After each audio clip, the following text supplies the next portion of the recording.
Halo semua, welcome back to my channel. Aku kedatangan tamu spesial, Kak Raditya Dika. Oke, ngomong-ngomong buku nih, kan katanya baru launching buku yang Timun Jelita nih. Bener. Nah itu ceritanya boleh nggak sih, kayak tentang apa? Tentang seorang laki-laki 40 tahun yang tiba-tiba jadi pengen main musik lagi, mau ngeband, dia apuntan, tapi tiba-tiba jadi punya panggilan buat main musik lagi, dan dia karena udah ketuaan kan jadi nggak punya temen ya buat ngeband. Biasanya kan orang 40 udah nggak ada yang ngeband sih. Bener. Maksudnya yang kerja kantoran kan juga udah pada capek, kecuali kalau musisi beneran ya. Oke. Jadi dia akhirnya ngeband sama sepupunya. Dan itu real life atau kayak imajinasi cerita? Enggak, itu cuman karangan aja sih. Cerita fiksi aja. Oke, kalau boleh tahu nih, total bukunya Kak Radit udah ada berapa nih? Aduh, nggak ngitung lagi. Ngomong-ngomong, udah saking nggak kehitung nih ya Kak ya, kan berarti udah banyak banget nih teman-teman yang suka baca bukunya Kak Radit. Nah, pernah nggak sih zaman dulu nih, awal banget Kak Radit sebelum nulis buku, kepikiran kayak one day gue bakal punya buku? Atau sama sekali nggak ada kepikiran? Zaman mungkin SMA gitu, kuliah. Dulu cita-citanya mau jadi penulis sih. Oke. Pas kelas 4 SD gara-gara baca bukunya Hilman Hariwijaya, jadi pengen punya buku sih. Oke. Itu mungkin kelas 4 SD. Kelas 4. Baru kewujudnya umur 21. Dan selama dari kelas 4 SD sampai umur 21, itu apakah udah kayak belajar gimana cara nulis atau itu semua otodidak? Dari SD sampai umur 21 banyak baca, banyak beli buku tentang teori menulis, banyak nyoba-nyobain sendiri aja sih. Oke, wow. Nulis blog. Oh iya, zaman dulu blog post ya? Zaman itu. Dulu tuh masih blogger.com. Nah, awal mula, kan menjadi penulis nih. Apakah posisi waktu itu udah jadi influencer atau belum? Masih jadi orang? Dulu nggak ada kata-kata influencer. Dulu tuh apa ya? Orang yang terkenal dari menulis internet aja nggak masuk akal gitu. Ngerti? Kayak emang ada ya orang yang bisa dikenal gara-gara internet tuh kayak di luar nalar kita gitu. Karena kan pembaca blog juga rata-rata karyawan kantoran dulu. Penulis buku juga, meskipun ada beberapa yang namanya dikenal ya, karena zaman dulu mungkin orang lebih rajin baca buku dibanding sekarang. Karena kalau sekarang kan distractionnya banyak ya. Menjadi penulis buku tuh mungkin masih lebih masuk akal dibandingkan orang yang terkenal dari internet. Nah itu kayaknya jarang deh zaman SMA. Zaman SMA, zaman SMP udah mulai nulis blog di internet, tapi untuk berpikiran terkenal gara-gara itu kayaknya nggak kepikiran ya. Terus tiba-tiba aja gara-gara buku namanya Kak Radit jadi naik follower. Gara-gara buku pasar pembaca blog jadi naik gara-gara punya buku, orang jadi lari ke blog gue. Terus abis itu muncul Twitter. Twitter, banyak nulis di Twitter, ternyata banyak yang suka, banyak yang follow. Tiba-tiba muncul YouTube. Bikin Malam Minggu Miko dulu. Ya aku ingat. Karena iseng bikin Malam Minggu Miko. Karena di YouTube ternyata kita bisa bikin apa aja kan. Ya udah, akhirnya satu hal ke hal lain sih. Jadi connect gitu ya. Iya. Jadi sebelum menjadi benar-benar bukunya publish, zaman kuliah itu, gue lulus kuliah, gue udah mau jadi penulis buku, atau kayak tiba-tiba dulu tuh keluarga nyuruh, yaudah lu kerja aja di kantoran gitu, pernah nggak sih? Kalau keluarga sih bebas ya. Mereka bolehin gue jadi apapun yang gue pengen. Terserah mau jadi apa gitu. Cuman memang pada saat itu gue tuh pengen hidup dari sesuatu yang gue lakuin sendiri. Suka gitu ya? Dari sesuatu yang gue suka. Nah waktu itu sukanya menulis kan, jadi banyak bikin buku. Cuman ternyata pintu kesempatan kebuka kemana-mana semenjak bikin Malam Minggu Miko sih. I see. Akhirnya jadi dapat tawaran menyutradarai film. Dan lain-lain. Dari sekian banyak perjalanan Kak Radit ini, pernah nggak sih cerita ke teman-teman di rumah kayak kegagalan yang bikin lu kayak, aduh gue harus gimana ya? Kayak ngerasa selesai, atau nggak pernah ada suatu problem di karir ini? Kayak pernah mungkin dulu zaman awal-awal nulis buku terus kayak ditolak. Masalahnya kalau gue tuh ngelihat kegagalan itu adalah bagian dari prosesnya. Benar. Artinya setiap kali kita bikin sesuatu pasti ada nggak bagusnya. Makanya di next chance kita perbaiki. Oke. Contohnya kayak buku aja, buku yang paling baru Timun Jelita ini. Draft 3 gue setor ke penerbit, masih banyak jeleknya. Sampai akhirnya bikin first reader, orang-orang baca pertama di sini di kantor ini ada 6 orang. Mereka bilang, "Bang, ini yang ini jelek, yang ini nggak bagus." Akhirnya gue perbaikin jadi naik draft 5, draft 6, akhirnya kita terbit di draft 7. Karena gue selalu menganggap apa yang gue bikin memang nggak pernah bagus aja sih. Timun Jelita terbit pun, ini penerbit juga tahu karena kita ada WA group bareng ya. Itu gue selalu ngasih catatan buat draft 2, maksudnya cetakan kedua. Ini cetakan kedua ada typo ini apa. Sama ketika lagi jalan project baru pun, bikin buku baru sekalipun juga ya gue tahu awal-awalnya masih jelek juga. Masih jelek. Jadi emang biasa aja sih, gagal jelek, nggak bagus. Jadi nggak dibuat depresi gitu ya? Lebih ke tahu bahwa ini proses sih. Proses ya? Sama stand up juga kayak gitu. I see. Stand up ini udah show yang ke-40 something. Wow. Itu aja pas kemarin main di Palembang, turun dari panggung, si tim gue juga datang bilang, "Bang, ada yang mau diperbaikin nggak? Coba kita cek yang nggak lucu yang mana." Gagal itu atau nggak bagus itu bagian dari semuanya sih. Biasa aja. Karena banyak nih teman-teman di luar sana tuh yang kayak gagal dikit, ditolak dikit, ngelamar kerja langsung down, nulis buku ditolak sama penerbit langsung down. Mungkin dari Kak Radit ada nggak sih kayak ngasih pesan nih ke teman-teman di rumah biar kalau lu gagal itu harus gimana gitu kan? Apa yang harus dilakukan kalau lu ditolak, lu ditipu, misalnya mau buka bisnis ternyata. Nah makanya kalau mindset kita selalu bahwa ini adalah bagian dari bikin bagus, maka kita nggak gampang kecewa ketika gagal, karena ini bagiannya. Bener. Ngerti gak sih maksudnya? Paham. Kayak gimana ya? Kayak misalnya gue nggak bisa tenis gitu. Terus gue les tenis di Citos, ada lapangan tenis di Citos. Bayar pelatih tenis berapa ratus ribu gitu 1 jam. Ya gue tahu itu jelek kan. Betul. Kalau gue tanding tenis saat itu juga udah pasti kalah gitu. Artinya kan sama aja sebenarnya kalau kita bikin macem-macem kan. Ngerti. Kita bikin bisnis terus ternyata kita nggak bisa ngitung pajak. Benar. Tiba-tiba di bulan apa tuh Maret April tagihan pajaknya kita nggak ngerti cara ngeberesinnya. Ya itu kan belajar dari situ. Oh iya ternyata ini bukannya malah jadi kayak aku hancur karena aku tidak becus.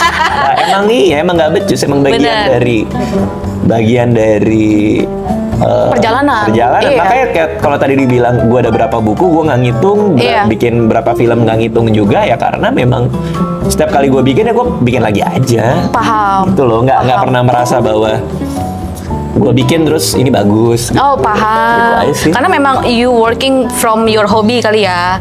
Dari hobi terus jadi uang. Tapi udah pernah ada feeling gak sih kayak suatu hari nanti gue bakal jadi orang? Oh jadi orang. Dulu sih masih ager-ager ya. Jadi sesuatu gitu. Sesuatu ya? Dalam arti kayak suatu hari nanti gue bakal sukses atau kayak ya udah gue jalanin aja kehidupan ini normal atau gimana? Pikiran positif nggak atau? Tahu juga sih. Pernah gak sih ada negatifnya gitu dulu? Ragu-ragu sih, karena memang bagian dari semuanya sih. Kayak gue nggak pernah tahu ceilingnya, sampai sekarang pun juga nggak tahu ceilingnya. Gue nggak tahu batas atasnya di mana. Ngerti. Meskipun sekarang kan umur udah 40 tahun, terus. Aku nggak tahu loh kalau kakak 40. Oh iya gitu. Sumpah, kirain kayak masih 30-an loh. Oh iya. Iya. Baru ulang tahun kemarin. Happy birthday. Ya, Desember kemarin 40. Sama, gue juga nggak tahu ceilingnya di mana. Iya. Bikin show stand up udah banyak, udah ratusan panggung. Bikin buku, sekarang bikin musik lagi. Jadi artinya gue juga nggak tahu batasnya di mana, jalanin aja terus aja sih. And let's see what happen ya. Ya nggak pernah tahu. Oke. Misalnya project bikin buku, ya udah bikin buku, terus kalau pas keluar ternyata masih banyak harus perbaikin, ya udah bikin lagi gitu kan lama-lama jauh aja jalannya. Paham. Nah pernah nggak sih Kak kayak 40 tahun hidup nih, you did the impossible, kayak hal-hal yang menurut lu dulu nggak masuk akal, tapi kok berhasil ya, tapi kok menjadi kenyataan ya? Pernah nggak sih kayak satu momen aja deh yang nggak nyangka aja? Nggak nyangka ya. Kalau nggak nyangka bisa bikin film yang tembus mungkin 2 juta, 3 juta penonton tuh kayak nggak nyangka. Nggak nyangka bahwa bisa stand up depan 1.800 orang atau kemarin main sketsa di 5.000 orang. Wow. Kayak nggak nyangka aja. Nggak nyangka bahwa bisa. Cuman lebih ke Lebih ke nggak punya ambisi yang terlalu gimana-gimana banget selain bikin yang terbaik. Terbaik. Aja. Oh, karena banyak orang di luar sana yang terlalu ambisinya tinggi banget, jadinya dia kecewa. Itu satu, betul. Tapi di sisi yang lain adalah kalau kita punya ambisi, yang kita targetin adalah gue mau ditonton 2.000 orang, maka di kepala kita adalah yang kebayang cuma nomor itu doang, angka itu 2.000 penonton. Paham. Tapi kalau keinginan kita adalah untuk bikin yang terbaik, satu perlahan-lahan, 2.000 itu datang sendiri. Oke. Karena hasil dari membuat sesuatu yang bagus. Oke. Nah, kebanyakan orang tuh targetnya di hanya angka. Mau follower 10 juta, mau follower 5 juta. Tapi jarang yang mikir bahwa gue mau bikin konten bagus yang ngasih value ke banyak orang. Nah, jumlah follower itu adalah hasil dari nilai apa yang kita kasih. Bener. Makin banyak orang yang follow, artinya konten kita bernilai untuk banyak orang. Sebenarnya cuma pola pikir gitu doang. Iya, mindset gitu ya. Oke, Kak, ada nggak sih pesan-pesan buat teman-teman di rumah nih? Kayak misalnya zaman sekarang kan kebanyakan mereka mau memulai dari nol, tapi takut nih, misalnya mau resign kerja, terus mau bikin YouTube, atau mereka mau resign kerja, mau nulis buku, mau bikin bisnis jualan baju, ya kan? Mereka takut nih.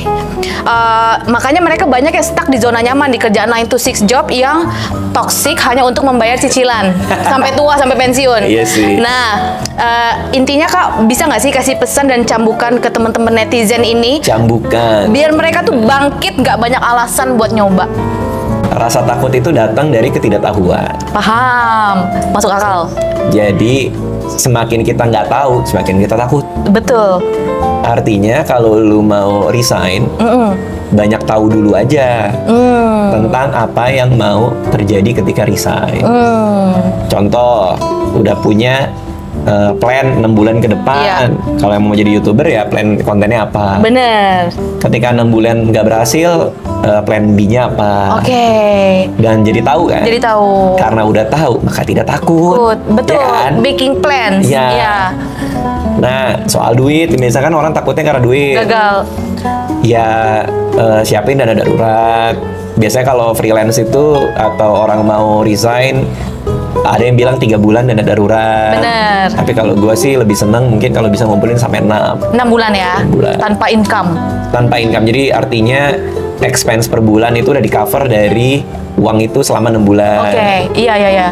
Nah, itu kan juga mengangkat rasa takut kan? Bener. Karena kita tahu bahwa uangnya ada minimal selama 6 bulan. Rasa-rasanya itu sih meminimalisir rasa takut itu dengan plan yang terukur. Betul. Dan kalau tidak berhasil, pijakannya apa? Oke. Ngomong-ngomong ini aku jadi ingat dulu pernah ada netizen yang curhat, Kak. Oh ya? Jadi posisinya waktu itu dia lagi di rumah sakit saat curhat ke aku, dia kena tipes. Jadi dia katanya tipes karena terlalu kerja di forsir sama bosnya. Bahkan dia bilang, waktu itu aku lagi di rumah sakit, Kak. Aku sakit tipes aja aku disuruh buka laptop. Oke. Gila, Kak, aku bener-bener udah nggak bisa banget kerja di sini. Bos aku toksik, kerjaan aku toksik, gajinya juga nggak seberapa. Aku pengen resign tapi aku belum dapat kerjaan baru dan aku juga nggak ada uang. Nah, coba deh, kalau menurut Kak Radit, kalau ketemu temen yang kayak gitu, lu suruh apa? Apakah dia ya udah deh, lu bertahan dulu di situ sambil lu nabung, atau lu gimana? Mulai cari kerja atau what do you think? Yang paling pertama sembuh dulu dari tipes. Lu lagi tipes malah curhat lagi lu. Fokus dulu sama infus. Benar. Itu yang pertama. Benar.